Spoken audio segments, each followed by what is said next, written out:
안녕하세요. 백두산 금융연구소의 백두산입니다. 11월 24일 화요일 밤 9시 28분입니다. 자, 오늘 코스피는 0.4% 상승 마감했습니다. 상승 마감했으니까 일단은 이 상승이 아직 진행 중입니다 라고 이야기할 수 있을 것 같아요. 그렇지만 조금 내용을 자세히 보시면 오늘 시가가 350이고 종가가 350입니다. 시가와 종가 같죠? 이러면은 이제 도찌봉이라고 해가지고 도찌 형태의 봉이라고 해서 오늘은 어떻게 보면은 이 상승이 일시정지했다라고도 뭐 그렇게 표현도 할 수 있을 것 같아요. 보시다시피 하루 종일 350을 기준으로 놓고 매수 세력과 매도 세력이 열심히 싸웠는데 결과적으로 딱 가운데서 마감한 거잖아요. 시작했던 그 가격까지 내려온 거잖아요. 그러니까 어떻게 따지면은 뭐 일단 상승이 일시정지 됐다라고도 뭐 표현할 수도 있을 것 같아요. 그리고 오늘 보시면 거래량도 좀 나왔죠. 그러니까 오늘 350이라는 이 자리는 굉장히 치열한 자리라는 겁니다. 뭐 지금까지는 어떤 뭐 상승 이런 게 훨씬 강했지만 350에 딱 올라오니까 여기서부터는 사람들이 이제 의심하기 시작한 겁니다. 야, 이거 너무 많이 올라오지 않았을까 단기간에? 또 그리고 뭐 지금까지 3월 달부터 올라온 걸 생각해 보면 너무 많이 올라온 거 아니냐? 또 그리고 뭐 RSI나 이런 걸 보면 너무 지금 단기 과열해 갖고 너무 좀 시장이 좀 위험하지 않냐? 이런 생각들을 사람들이 하기 시작했다라는 거죠. 어떤 경계의 심리가 뭐 드러나는 봉이라고 말씀드릴 수 있을 것 같아요. 거래량 말씀도 드렸고. 자, 그러니까 이 솔직히 오늘 상승 마감까지 했기 때문에 이 코스닥 아니죠, 코스피 쪽 인버스를 보시는 분들은 어쨌든 내일은 아닙니다, 그죠? 내일은 아니고 목요일 날 정도가 어떤, 그러니까 빨라야 목요일 정도 뭔가를 해볼 수 있을 것 같아요. 원래는 이제 내일도 뭔가를 해볼 수 있었는데 내일 뭔가 해보려면 이게 하락 마감하거나 음봉 정도는 나와줬어야 되는데 오늘 상승 마감의 도치형 봉이기 때문에 몰라요. 확인하는 과정을 거쳐야 된다는 얘기입니다. 오늘 352.35까지 올랐다가 한 위에서 2포인트 정도 밀리고 마감을 한 건데 이 52자리를 여기를 저항으로 확실히 인식하느냐 안 하느냐가 아직 확정이 안 났기 때문에 이 부분을 확정하고 그러려면 최소 목요일까지는 시간이 걸린다는 얘기죠. 물론 마음이 급하신 분들은, 공격적인 분들은 한번 해보셔도 괜찮겠죠. 내일 예를 들어 뭐 어떤 뭐 갭상승을 하거나 했다 뭐 그러면은 353 정도까지 올랐어요, 예를 들어서. 하지만 종가는 결과적으로 밀려서 350대에서 마감할 거야 라는 어떤 그런 생각이 있으시면 그러니까 내일은 이런 예상을 갖고 들어갈 수 있는 거죠. 내일 분명히 352를 저항으로 인식하고 내일도 여기 못 넘을 걸 이라는 예상을 갖고 있으신 분들은 내일도 한번 인버스를 해보실 수는 있지만은 그건 말씀드렸다시피 어떤 어떤 확인된 게 아니고 예상을 바탕으로 들어가는 거기 때문에 좀 위험한 거다, 그죠? 그래서 저는 어떤 지금 많은 분들이 보시기 때문에 많은 분들이 어떤 안전하게 하실 수 있는 이야기를 하자면은 최소 목요일까지는 기다려야 된다라는 겁니다. 만약에 내일도 상승 마감하고 뭐 양봉이 나오고 이런다면은 이번 주는 끝난 거예요. 이번 주는 그럼 또 그냥 지나간다라고 보실 수가 있겠습니다. 아무튼 그래서 기다리셔야 됩니다. 기다리셔야 돼요. 아무것도 안 하는 게 남는 거다. 열심히 이 버블 시세를 어디까지 버블이 자라날 수 있나 구경하시면 좋을 것 같아요. 옵션 쪽도 보시면 어쨌든 좀 지나치게 과하게 쏟아붙이고 있죠. 이게 보시면 풋옵션인데 사실 원래는 지난 3개월 동안 보시다시피 이렇게 쭉 빠져가지고 여기서 이제 버텼단 말이죠. 원래 여기서 살려줄 수도 있었어요. 근데 여기서 언더슈팅 한번 줬단 말이죠. 슈팅을 한번 줬어요. 그리고 나서 최근 4, 5거래일 동안 여기서 반등할 수도 있었는데 이 자리에서 또 한 번 슈팅을 더 줬단 말이죠. 그러니까 제 심증은 그래요. 제 심증은 이쯤 했으면은 그렇다고 지금 풋옵션이 살아난다 이런 얘기를 드리는 건 아니지만 어쨌든 이런 꼬라지를 보면은 지금 상승은 어쨌든 진짜 말도 안 될 정도로 버블이 심하게 뭐 껴있다 이렇게라도 좀 말씀드릴 수 있을 것 같아요. 뭐 그렇다고 해서 풋옵션이 살아난다 이건 아닙니다. 보시다시피 이게 살아나는 데는 시간이 좀 많이 걸릴 것 같아요. 보시다시피 이평선 같은 거 이격도를 보세요. 예. 뭐 예를 들어서 오늘 주가가 여기 있는데 121선 같은 거 여기 있잖아요, 그죠? 최소 뭐 61선 이런 것까지 좀 모아져야 되는데 너무 멀어요. 너무 멀기 때문에 안 되고 그래가지고 결과적으로 좀 아무튼 많이 기다리셔야 된다. 이 풋옵션 같은 거는 뭐 보시다시피 시간 굉장히 오래 걸릴 거다, 기다리자, 이런 말씀 드리고요. 콜옵션 쪽을 보시면 어마어마하죠. 콜옵션 쪽 보시면 어쨌든 콜옵션도 추가로 더 시세를 주기는 조금 어려워 보이는 이런 모습이 나오고 있습니다. 조금 좀 주의하셔야겠죠. 콜옵션 쪽도 보시면 예를 들면 보세요. 지금 여기 있는 이 봉의 길이하고 콜옵션의 이 봉의 길이하고 한 비교를 해보시면 장난이 아니죠. 콜옵션의 변동성이 어마어마하게 확대가 되어 있다는 점. 자, 그래서 오늘도 지수는 상승했지만 변동성 지수는 결과적으로 오늘도 상승했다. 자, 이게 뭐냐? 콜옵션이 지나치게 비싸지고 있다라는 이야기입니다. 그래서 이런 점들을 보시면서 그때하고 똑같죠. 제가 드릴 수 있는 얘기는 없어요. 이제 여러분들하고 같이 기다려 봅시다. 옛날 6월 달에 지수가 오를 때 변동성 지수 같이 오르고 나서 폭락했어요. 옛날 8월 달에 지수가 이렇게 오를 때 변동성 지수 같이 오르더니 그 뒤로 폭락했어요. 이런 얘기밖에 드릴 수 없습니다. 이번에도 똑같아요. 이번에도 지수는 겁나게 오르고 있지만 변동성 지수가 더 이상 죽지 않고 옆으로 기고 있어요. 조만간 무슨 일이 날 거예요 라고 이야기할 수밖에 없습니다. 지금 뭐 제가 이 이상 드릴 말씀은 없는 것 같아요. 뭐 추가로 하나 더 드리자면, 예를 들면은 지금 오버슈팅이 이제 세 번째 나오고 있다라는 거, 한 번, 두 번, 세 번째 나오고 있다라는 거, 선물이요. 그 기술적인 뭐 책 같은 거에 보면 이런 얘기가 있습니다. 뭐 세 번째 나오는 투매는 받아라, 뭐 이런 정식 격언이 있죠. 물론 그걸 그대로 적용시킬 수는 없지만 그걸 그대로 적용시킬 수는 없지만, 솔직히 이게 세 번째 슈팅이면은 이 정도 조정으로는 절대 끝나지 않을 것 같다는 예상 정도는 왠지 들지 않으십니까? 추측입니다. 증거는 없지만은 첫 번째 슈팅에서 요만큼, 두 번째 슈팅에서 요만큼 이 대가를 안 치렀거든요. 그렇다면 세 번째 슈팅은 이거는 진짜 와장창 무너질 가능성도 좀 열어둬야 되겠죠, 그죠? 추측입니다, 추측. 뭐 이 정도 이야기 드리고, 코스닥 시장은 보시다시피 오늘 하락 마감했죠. 코스닥 선물이 심상치가 않아요. 코스닥 선물이 좀 많이 약해요. 그래서 보시다시피 아직 어떤 상승 일자리든가 이런 건 좀 덜 찼어요. 뭐 하루 이틀 정도 더 남거나 아니면은 뭐 이번 주 금요일까지 해서 좀 더 많이 오를 수도 있긴 합니다만, 코스닥 선물인데 중요한 거는 뭐 며칠 남았건, 일단 뭐 며칠 남았건 간에 그 일수가 많이 남지도 않았고, 또 그리고 이제 이 거래일째 어느 정도 저항을 확인하고 밀렸다라는 게 일단은 드릴 수 있는 이야기입니다. 그래서 또 기준을 잡아볼 수 있겠죠. 코스닥 인버스 해보시고 싶으신 분들, 레버리지 기준으로 해서 뭐 12,840원을 더 이상 못 넘어가면은 뭐 인버스를 산다든가, 아니면 인버스 사보시고 나서 12,800원, 12,840원 넘어가면은 뭐 손절을 할 거라든가, 이런 기준을 이제 만들어낼 수 있습니다. 기준이 생겼으니까 한 번쯤 들이대 볼 수 있겠다라는 점. 그리고 이 지금 상황이 예를 들면 어느 정도 이 상승 N자에 대한 목표치가 안 찼지만은, 아직 안 찼지만 뭐 거의 다 오지 않았겠냐. 뭐 상승 일자 뭐 9거래일 8거래일 정도 상승했으니까, 여기서 9거래일 오르고 6거래일 조정받고 8거래일째 상승 중이니까 상승 목표치는 거의 다 오지 않았겠냐라는 이런 생각하면서 한 번쯤 잡아볼 수 있겠죠. 그리고 보시다시피 손절 기준도 이제 생겼잖아요. 뭐 예를 들면 12,850원을 못 넘으면은 뭐 계속 난 인버스를 들고 가겠다든가, 이런 기준을 만들어냈기 때문에 오늘은 한번 코스닥 인버스를 준비하고 계신 분들은 이제 슬슬 내일부터 뭔가를 해봐도 괜찮지 않을까 라는 생각 정도 해보고 있습니다. 판단은 여러분의 몫이고요. 원달러 환율 1110원 이야기 드렸습니다. 오늘 종가는 1111원, 1111.7원 해서 5일선을 지켜놓은 모습입니다. 1115원 넘어가면 매수하셔도 괜찮겠죠. 어쨌든 뭐 이런 모습들, 사실 뭐 특별히 그렇게 드릴 만한 말씀이 없습니다. 뭐 수급이나 이런 거 여러분들이 다 그냥 뭐 보시면 되고, 외국인들이 꾸준히 들어오고 있고 선물은 팔고 있네, 좀 신기한 모습이 나왔다, 뭐 이 정도. 아무튼 제가 뭐 지금 상황에서 특별히 드릴 말씀이 없어요. 그냥 지금은 보시다시피 뭐 계속 오버슈팅이 진행이 되고 있는 상황이고, 뭐 시장에 과열이 되고 있다. 근데 문제는 이 슈팅이라는 것은 말씀드렸다시피 비이성을 베이스로 깔고 가는 거기 때문에 어디까지 갈지 모른다. 그렇기 때문에 증거가 나오기까지는 기다리자라는 이야기밖에 못 드릴 것 같습니다. 한국장은 이 정도로 말씀드리고,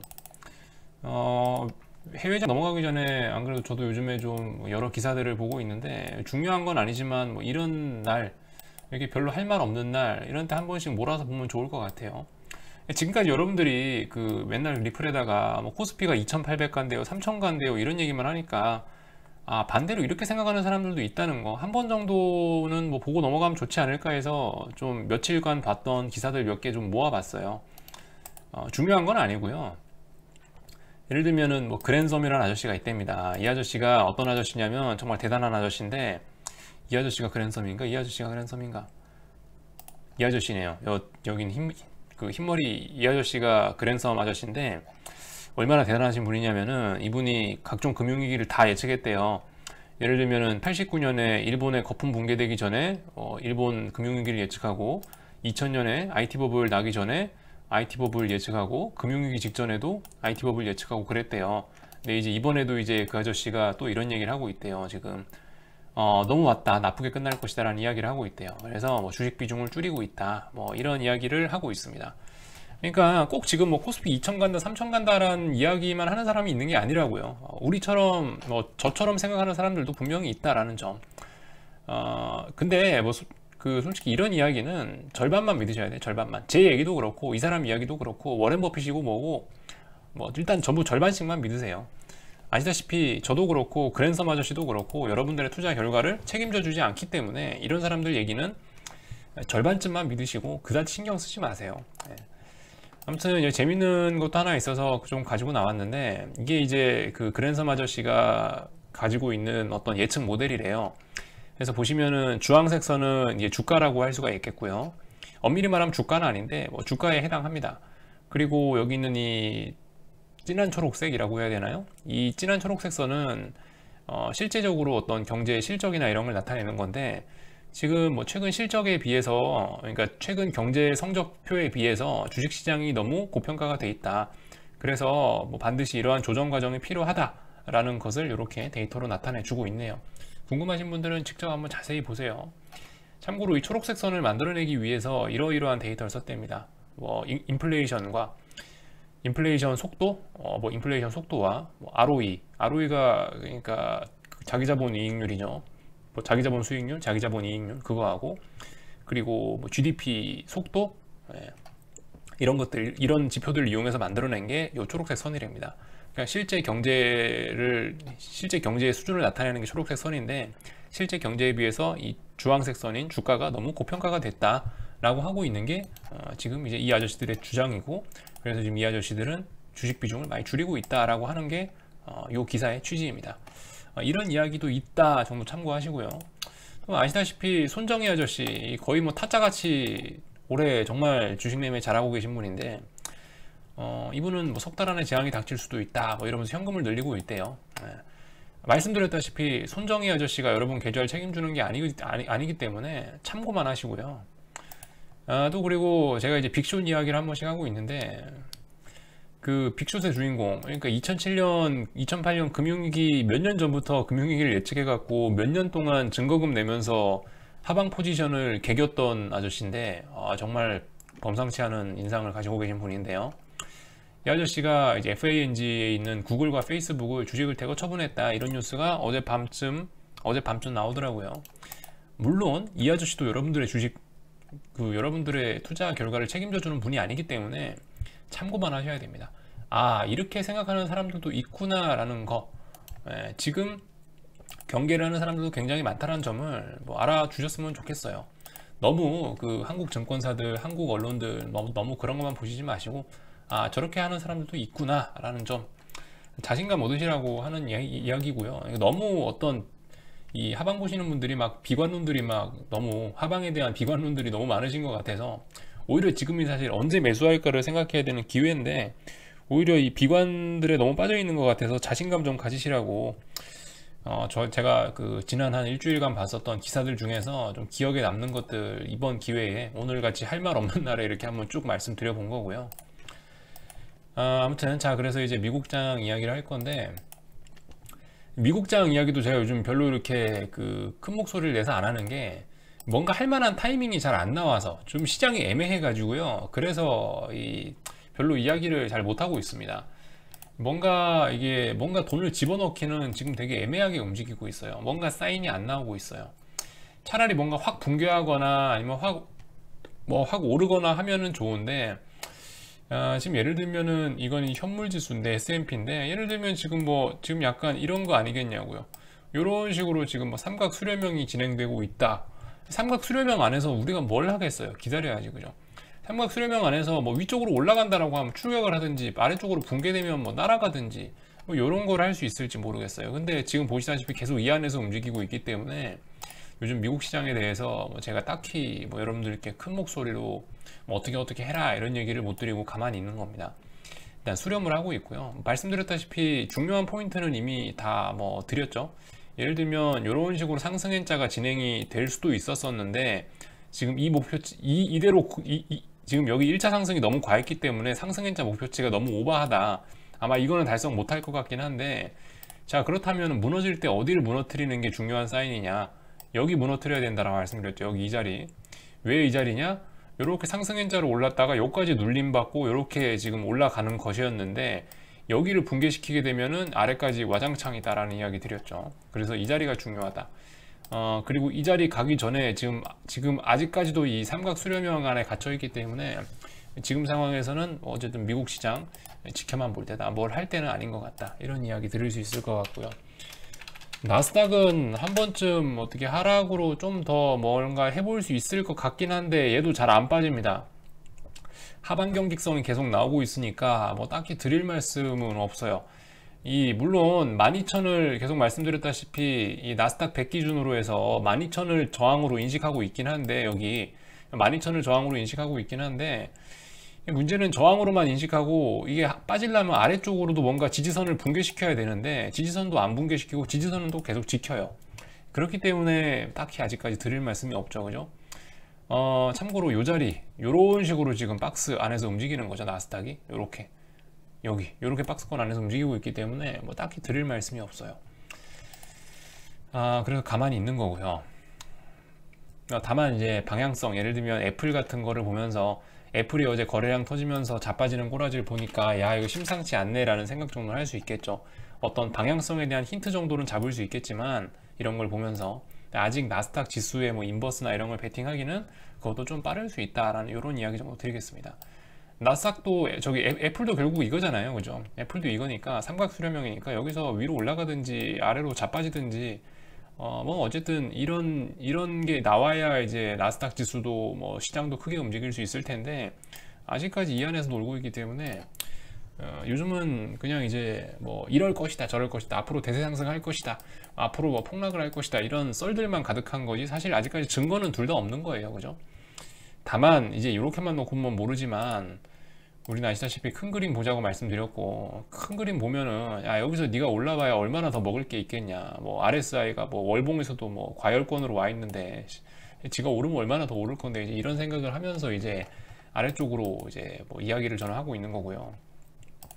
아무튼 뭐 현실적인 이야기를 하면은 요렇게 삼각 수렴형 안에서 아직 방향이 안 정해졌다, 심증만 가득한 그런 상황이다 라는 이야기 드리겠습니다. 달러 인덱스 안 그래도 제가 달러 인덱스를 안 그래도 오늘 유심히 보다 보니까 이런 걸 하나 발견을 할 수 있었는데요. 이것도 먼저 말씀드렸었어야 되는데 이제서야 발견해서 지금 말씀드리는데, 어제 왜 하필이면 여기까지 빠지고 반등을 했을까가 살짝 좀 궁금해지더라고요. 이게 과연 뭘까라고 생각을 해봤는데, 가만히 이렇게 해갖고 하락엔자 목표치를 계산을 해보니까 뭐 하락엔자가 딱 채워지긴 딱 채워지더라고요. 뭐 이런 식으로 해서 빠진 거죠. 이런 식으로, 그죠? 이런 식으로 해서 요렇게 하락엔자 하나 둘 셋 요렇게 하락엔자 빠진 거, 여기서부터 요까지 빠지고 요까지 반등했다가 여기서부터 이까지 빠진 거니까 요 네모를 그대로 갖다 놔 보시면 정확하게 이 자리하고 일치한다는 걸 알 수가 있거든요. 그래서 아무튼 뭐 이래저래 뭐 하락에 대한 목표치는 다 충족하지 않았겠냐라는 생각은 일단 들고 있고, 일단 어젯밤에 그 92.2 정도 자리에서 일단 92.2 정도 자리에서 어떤 지지력은 보여놨기 때문에 여기서 일단 올라갈 수 있을지 여부를 일단 오늘 밤부터 열심히 보시면 되겠죠. 다만 이제 이거의 반대쪽에 있는 유로화 쪽 보시면 모양이 좀 심상치는 않다. 그죠? 예를 들면 왜 심상치 않다라고 하냐면, 뭐 달러 인덱스는 쉽게 말해서 여기를 넘어간 꼴이 됐지만은, 여기는 이 고점을 넘어간 게 됐지만은 유로화는 보시다시피 지금 이거를 고점을 낮췄잖아요. 어제 못 넘어갔다는 얘기입니다. 이렇게 고점이 낮아졌잖아요. 자, 그러니까 이제 뭔가 유로화가 이상하게 약하네? 그럼 앞으로 달러화가 강하지 않을까라고 추측 한번 해보는 겁니다. 아무튼 어떻게 될지 모르겠네요. 이놈의 방향성이 정말 아리까리하네요. 그죠? 그래서 지금은 보시다시피 그냥 가만히 기다려보자 라는 이런 이야기 드리고 있습니다. 강아지 좀 내려놓고, 어차피 거의 끝났으니까. 하여튼 그래서 유가도 여러분 한번 잘 보세요. 뭐 이런 이야기들 다 드렸고, 유가 같은 경우 오늘 밤에 넘어갈 것처럼 하고 있는데 보니까 살짝 넘길 가능성도 있어 보입니다. 여기 고점이 43.78인데 이거를 일단 목표치는 일단 뭐 거의 다 터치를 하는 것 같은데, 이 분위기면은 넘어가서 유가도 한번 슈팅을 줄 가능성도 있다라고 생각이 됩니다. 뭐 일단 하여튼 지켜보자고요. 어떻게 될란지는. 이런 부분, 유가가 오버슈팅으로 갈 수 있는지 이 부분 가격대를 좀 잘 보셨으면 좋겠고요. 골드하고 변동성 지수 이야기하고 마치도록 하겠습니다. 참고로 그 변동성 지수는 일단 오늘 개파락 출발을 하긴 해놨는데 잘 보셔야 돼요. 오늘 이 잘못하면은 개파락에서 훅 죽을 수도 있습니다. 훅 죽는다고 해서 훅 죽는다고 해도 밑에 보시다시피 21대가 이제 또 중요한 지지선이 있기 때문에 훅 죽는다고 해서 그렇게 뭐 걱정은 안 됩니다만은, 아무튼 오늘 다시 이 중요한 자리까지 또 내려왔기 때문에 뭐 이런 부분 잘 보셔야 된다. 이런 것들 때문에 UVXY가 아직까지 제가 좀 빠르다고 말씀을 좀 드리는 거죠.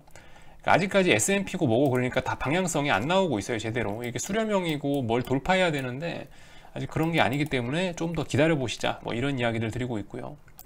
골드는 왜 보냐면은 골드 오래간만에 보는데, 이 골드 같은 경우는 올해 그랬습니다. 이게 코로나 때는 안전자산으로 분류가 돼갖고 코로나 때 올랐고, 또 그리고 코로나 끝나고 나서부터는 또 코로나 끝나고부터는 뭐 유동성 공급 뭐 이러면서 양적 완화를 했다 어쩌다 달러화가 많이 풀렸다 이러면서 상대적으로 뭐 주식하고 같이 올라서 위험자산으로 속해서도 같이 오르기도 했습니까? 그러니까 그렇게 해서 같이 오르기도 했는데, 그렇게 해서 결과적으로 어쩔 때는 위험자산, 어쩔 때는 안전자산으로 해서 양쪽 다 박쥐 같은 모습을 보이면서 올랐는데요. 아무튼 제가 봤을 때 이 골드는 최근에는, 그러니까 올해는 전반적으로 보면 위험자산으로서의 성격이 더 높았다고 생각해요. 그래서 얘의 움직임도 좀 잘 보셔야 될 텐데, 위험자산으로서 지금 이제 저는 이제 골드를 이제 인식을 했는데, 얘가 보시다시피 주식시장이 그렇게 폭등하는데도 불구하고 이제는 선제적으로 이렇게 먼저 무너지고 있다는 겁니다. 여기가 굉장히 중요한 자리였는데 보시다시피 어제 장대음봉으로 무너졌거든요. 이게 어떤 의미가 있을 것 같긴 해요. 제 생각에는 진짜 주식시장이 앞으로 계속 강하고 또 그리고 진짜 앞으로 계속 달러가 약할 것이면은 골드가 이렇게 내려오진 않았을 것 같거든요. 무슨 말인지 아시죠? 골드의 반대는 달러잖아요. 달러의 반대는 골드고, 그러니까 달러가 강세를 보이면 골드가 약세를 보일 수밖에 없는데, 보시다시피 어젯밤에 계속 달러가 이렇게 뭐 아래꼬리 달면서 아래쪽 저점을 테스트하고 있는데도 불구하고, 나름 약한 모습을 보였는데도 불구하고 골드가 먼저 이 지난 몇 달 동안 지켰던 이런 중요한 저점 자리를 다 붕괴시키면서 내려오고 있다는 거죠. 이런 점들이 어떤 의미를 함축하고 있는 것이 아닌가 한번 뭐 잘 보자는 겁니다. 골드가 이상하게 폭락하길래 이런 이야기를 좀 해봤고요. 이것도 결과적으로 같죠. 보시다시피 이렇게 여기서부터가 오버슈팅이었죠. 사실상 여기 7월 중순부터 보시다시피 이렇게 7월 중순에 오버슈팅이 나왔던 이 자리까지 정확하게 내려왔습니다. 그죠? 슈팅의 끝은 아무튼 이렇습니다. 기울기가 가팔라진 그 순간까지는 일단은 쑥 내려오게 되어 있습니다. 자, 아무튼 이 정도까지 말씀드리고 마치도록 하겠습니다. 궁금한 건 리플 남겨주시고요. 내일 아침에 뵙도록 하겠습니다.